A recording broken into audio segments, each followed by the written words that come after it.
Vamos continuar nessa aula, resolver exercícios, tratando aí das normas dos regimes próprios de previdência. Então, temos aí uma questão da prova de AGU 2004, onde você deve julgar os itens de acordo com a Constituição de 88. Questão de número 183. O servidor público detentor de cargo efetivo que exerça cumulativamente cargo em comissão é filiado obrigatório quanto a este último vínculo do regime geral de previdência social. Vamos dar uma olhada aqui. Errado. Por que isso? Porque quando eu tenho um servidor efetivo amparado por regime próprio, tá? Então, é o servidor público que ele é amparado por regime próprio. Quando esse servidor vai também ocupar um cargo de livre nomeação e exoneração, ele continuará protegido pelo regime próprio. A gente repetiu aqui N vezes, o regime próprio é igual à casa da tartaruga.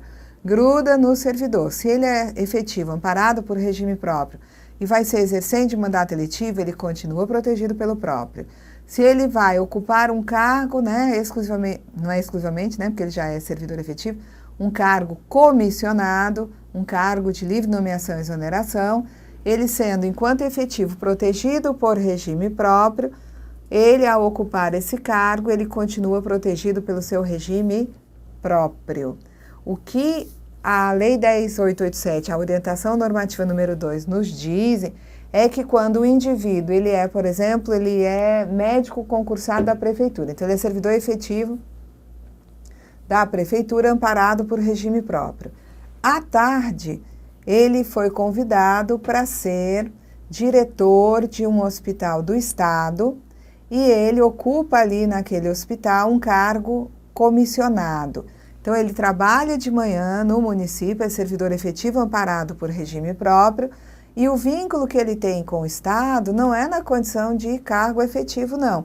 O que ele está ali é ocupando um cargo exclusivamente comissionado. Então, como ele tem duas atividades, na atividade dele como servidor efetivo, ele é amparado pelo regime próprio do município. Na atividade como diretor de hospital, em que ele ocupa um cargo comissionado, tá? Essa segunda atividade vai determinar vínculo com o regime geral. Então, vamos fazer um segundo exemplo. Eu tenho um médico que ele é servidor do município, efetivo, amparado por regime próprio, e ele é cedido para o Estado para ocupar um cargo comissionado como diretor de um hospital estadual. E ele se afasta da atividade dele no âmbito do município, porque ele precisa estar na diretoria do hospital de manhã e de tarde. Então, ele só exerce atividade lá na diretoria do hospital. Nesse caso, é a casa da tartaruga. O indivíduo não tem duas atividades. Ele é servidor efetivo amparado por regime próprio, que está afastado das suas atividades no município para exercer o cargo comissionado enquanto diretor do hospital. Então, o fato dele ser comissionado no Estado não afasta a proteção do regime próprio municipal. Bom, então aqui temos que ao servidor, né, titular de cargo efetivo em qualquer esfera, administração direta, indireta, autarquias e fundações, ele tem direito a regime próprio, conforme previsto no artigo 40. Agora, ao servidor que ocupe exclusivamente cargo em comissão, declarado em lei de livre nomeação e exoneração, bem como outro cargo temporário ou emprego público, aí se aplica a esse indivíduo a proteção do regime geral de previdência social. Bom, uma prova aqui, tá? Da CGU aí, de 2004, analista da CGU, questão número 192. Considerando que um servidor ele tenha ingressado no serviço público em 20 de fevereiro de 2004 e tenham sido averbados junto ao órgão 20 anos de contribuição para o regime geral de previdência, Caso ele venha a falecer em 4/3/2004, o valor do benefício de pensão por morte a ser pago a seus dependentes será igual a 20/35 da remuneração que ele percebia no cargo efetivo, tá? Então, aqui trata-se de um servidor que ingressou no serviço público em fevereiro de 2004, portanto, adiante aí da publicação da emenda constitucional número 41. Essa emenda 41, ela mudou a forma de cálculo da pensão, tá? Então, né, esse indivíduo, se ele vier a falecer em 4 de março de 2004, o valor da pensão vai ser 20/35 da remuneração que ele percebia no cargo efetivo, tá? Essa questão, ela está errada. Por quê? Porque, na verdade, a pensão é calculada se ele se encontrava em atividade com base na remuneração dele, mas nós vamos ter o seguinte, o valor da remuneração até o teto do regime geral, 100% vai para a pensão. Então, remuneração desse servidor, que ele não estava, né, em atividade, quando veio a falecer, eu vou pegar a remuneração dele no cargo, e aí até o teto, que teto? Do regime geral.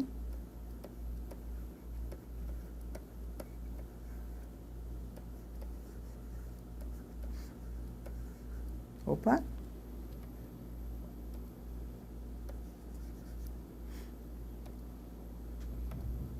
Até o teto do regime geral, 100% da remuneração vai para a pensão. Agora, se ainda tiver um excedente dessa remuneração, tá? O excedente dessa... Perdão, deixa eu arrumar aqui.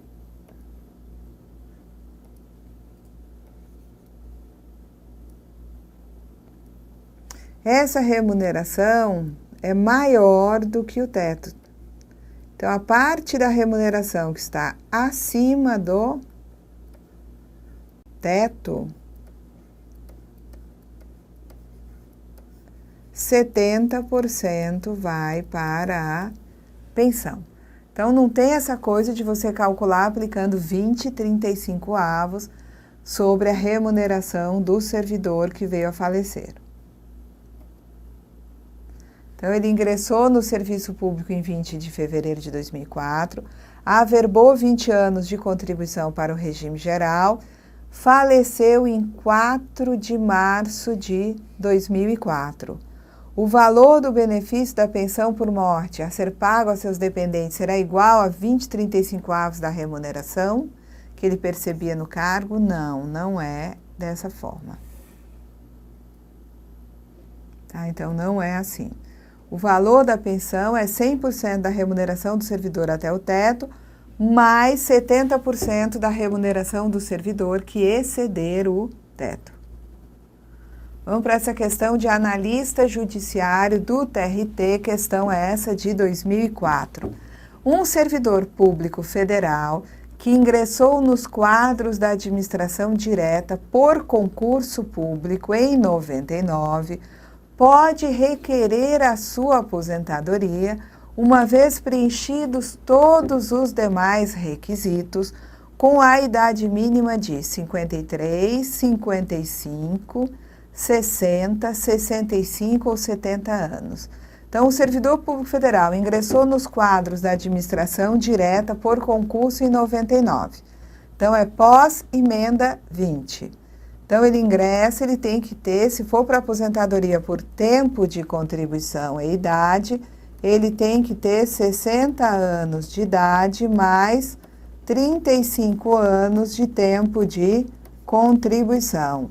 E se fosse uma aposentadoria voluntária por idade, 65 anos de idade. Então, né, a idade mínima, uma vez que ele não explicou que benefício seria se a aposentadoria por tempo de contribuição e idade, ou somente a aposentadoria por idade, a idade mínima para ele seria de 60 anos. Tá ok? Não tendo dito qual era o benefício, eu tenho que examinar as duas aposentadorias que são garantidas a ele voluntariamente. Daí, né, a gente verifica qual é a menor idade dentre as duas. O servidor público, tá? Juiz Federal 2005. O servidor público que a data da publicação da emenda 41 de 2003 já tivesse implementado as condições para a sua aposentadoria voluntária, com base na legislação vigente, e que venha a optar por permanecer em atividade, faz jus ao abono de permanência equivalente ao valor da sua contribuição previdenciária até completar as exigências para a aposentadoria compulsória, desde que conte no mínimo 25 anos de contribuição, se mulher, ou 30 anos de contribuição, se homem. Então, a gente acostumou a ver sempre o abono de permanência em serviço como sendo, né, uma garantia para aquele servidor que, já tendo, né, o homem 60 mais 35 de contribuição, 60 de idade, 35 de contribuição, a mulher 55 de idade, 30 de contribuição, não para de trabalhar, recebe o abono de permanência em serviço. Só que a emenda 41 trouxe uma diferença de tratamento para o servidor que, na data de sua publicação, já tivesse implementado todas as condições para uma aposentadoria voluntária com base na legislação vigente anteriormente. Então, anteriormente, havia a previsão de que o homem se aposentasse com 30 e a mulher com 25. Então, se eu tenho um servidor que, na data da emenda 41, já tinha 30 anos de tempo de contribuição, uma servidora que já tinha 25 anos de tempo de contribuição, eles vão ter direito ao abono de permanência em serviço, tá? Então, essa está correta. Vamos examinar lá na emenda constitucional número 41, quais são as disposições acerca do abono de permanência em serviço. Artigo 3º da emenda nos diz o seguinte, que é assegurada a concessão a qualquer tempo de aposentadoria a servidores públicos, bem como pensão por morte aos seus dependentes, que até a data de publicação desta emenda tenham cumprido todos os requisitos para obtenção dos benefícios com base nos critérios da legislação então vigente. Então, você tem ali um servidor que já tem 30 anos de contribuição para o serviço público quando sai a emenda 41. Caso ele quisesse, ele já poderia ter se aposentado ali proporcionalmente, mas ele entendeu de continuar trabalhando e contribuindo. Então, para ele, se ele optou por permanecer em atividade, tendo completado as exigências para a aposentadoria voluntária, ainda que proporcional, e que ele contar com no mínimo 25 anos de contribuição à mulher ou 30 anos de contribuição ao homem, ele vai fazer jus ao abono de permanência, cujo valor equivale ao da sua contribuição previdenciária, e ele vai ficar recebendo esse abono até se aposentar compulsoriamente, tá? Quem ingressa, na verdade, não é quem ingressa diante da emenda 41, não. Quem na data da emenda 41 não tinha ainda esse mínimo de 25 para a mulher, de 30 para o homem, esses indivíduos eles só vão ter o abono quando tiverem completado tempo de contribuição e idade dentro da regra permanente. 35 com 60 para o homem e 30 com 55 para a mulher. Bom, a regra permanente diz o seguinte, no parágrafo 19 do artigo 40, o servidor amparado por regime próprio que tenha completado as exigências para a aposentadoria voluntária estabelecida no parágrafo 1º 3A, que aqui se trata da aposentadoria por tempo de contribuição e idade, e que opte por permanecer em atividade, fará jus a um abono de permanência equivalente ao valor de sua contribuição previdenciária até completar as exigências para a aposentadoria compulsória. Então, eu tenho um servidor que ele tem 60 anos de idade e ele tem 35 anos de tempo de contribuição. E que nesse momento ele ganha R$10.000.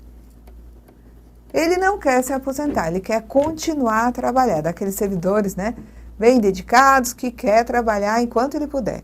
Então, o que ele faz? Ele vai continuar contribuindo. Ele vai contribuir com 11%, isso aqui é a contribuição dele, 11%, que dá R$1.100.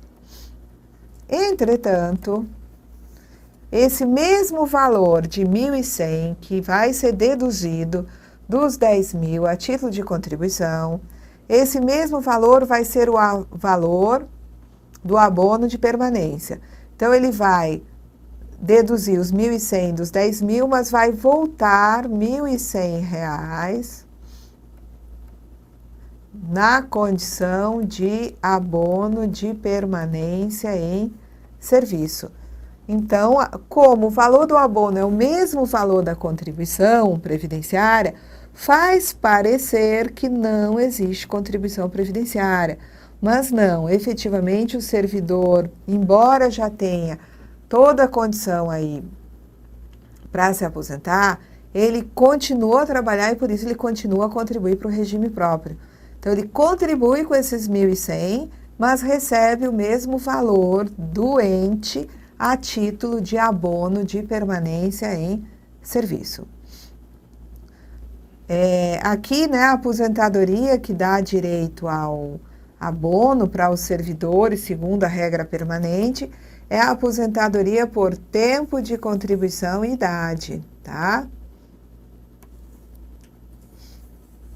E tem que ter os 10 anos no serviço público e os 5 anos no cargo em que se dará a aposentadoria. Bom, questão de 2005, Juiz Federal 42. O servidor da União, dos Estados, do Distrito Federal ou dos municípios, incluídas suas autarquias e fundações, que tenham ingressado no serviço público até a data de publicação da emenda 41, poderá aposentar-se com proventos integrais que corresponderão à totalidade da remuneração no servidor no cargo efetivo em que se der a aposentadoria. O coração dessa questão é dizer aqui que ele entrou até a data da publicação da emenda 41. Então, ele já estava lá, e aí, ao se aposentar, o fato de ele já estar na condição de servidor antes da emenda 41, garante que ele receba a totalidade da remuneração dele no cargo efetivo. Isso aqui, minha gente, tá? Vamos lá. Aqui está dizendo que está correto, eu vou reler, porque no meu entendimento ela está incorreta. Então, servidor, né, que tem ingressado no serviço... é antigo, até a data da publicação da emenda 41, tudo bem, né, o coração da questão. Poderá se aposentar com proventos integrais que corresponderão à totalidade da remuneração no cargo efetivo em que se der a aposentadoria, na forma da lei, está correta desde que ele cumpra os seguintes requisitos. Para ele ter o valor da aposentadoria dele correspondendo ao total da remuneração no cargo, ele tem que ter 20 anos de serviço público, ele tem que ter 10 anos na carreira e 5 anos no cargo efetivo em que se dará a aposentadoria. Então, aqui não significa dizer que todo servidor que entrou antes da emenda 41 vai conseguir se aposentar com proventos correspondentes ao total de sua última remuneração. Não. Agora, se a questão afirma que um servidor que ingressou no serviço público até a data da publicação da emenda 41, ele poderá se aposentar com proventos integrais que corresponderão à totalidade da remuneração, poderá, desde que ele tenha, né, o cumprimento de todos esses requisitos aqui. Aí isso está correto. Agora, se fosse assim, todo servidor público efetivo, em qualquer dessas esferas, que ingressou, né, no serviço público até a data da publicação da emenda 41, vai ter os proventos de aposentadoria correspondendo à totalidade da remuneração do cargo? Não. Porque se for um servidor que entrou antes da emenda 41, mas quando chega na hora de se aposentar, ele só tem 10 anos no serviço público e 5 no cargo, ele vai ter que fazer a média dos 80% ou maiores valores de remuneração desde julho de 94, para só então calcular os seus proventos de aposentadoria. Tá? Então, o artigo 6º da emenda 41, ele diz o seguinte, que ressalvado o direito de opção às aposentadorias pelas normas permanentes, tá? Ou pelas regras estabelecidas no artigo 2º da emenda 41, o servidor da União, Estado, Distrito Federal e municípios, incluídas suas autarquias e fundações, que tenha ingressado no serviço público até a data da publicação da emenda 41, poderá aposentar-se com proventos integrais que correspondem à totalidade da remuneração do servidor no cargo efetivo em que se deu a aposentadoria, quando observadas as reduções de idade e tempo, né, de contribuição contidas aí no parágrafo 5º da Constituição Federal, vier a preencher cumulativamente as seguintes condições, tá? E aí as condições eu não trouxe aqui, mas são os 20 anos no serviço público, 10 de carreira, 5 no cargo efetivo. Questão de número 41, Juiz Federal 2005. O servidor público que na data da publicação da emenda 41 já tivesse implementado as condições para sua aposentadoria voluntária com base na legislação vigente e que venha a optar por permanecer em atividade, faz jus a abono de permanência equivalente ao valor de sua contribuição previdenciária até completar as exigências para a aposentadoria compulsória, desde que conte com no mínimo 25 anos de contribuição se mulher ou 30 anos de contribuição se homem, tá? Então, essa questão repetiu aquela ali, né? A gente já tinha resolvido antes, tá? Ficamos por aqui, né? E na nossa próxima... Aliás, ficamos por aqui mesmo, não teremos próxima aula. O curso se encerra nessa aula e, na sequência, nós vamos ter um curso de exercícios. O que ainda eu vou fazer em algumas aulas é atualizar conteúdo quando houver alguma alteração, dispositivo legal, alguma, né, alteração de lei, decreto, enfim. Mas o curso se encerra aqui. Eu desejo a vocês boa sorte. Eu vou completar o roteiro de aulas que se encontra no site, porque agora estão todas as aulas já no curso. Até lá, então. Até o roteiro, gente.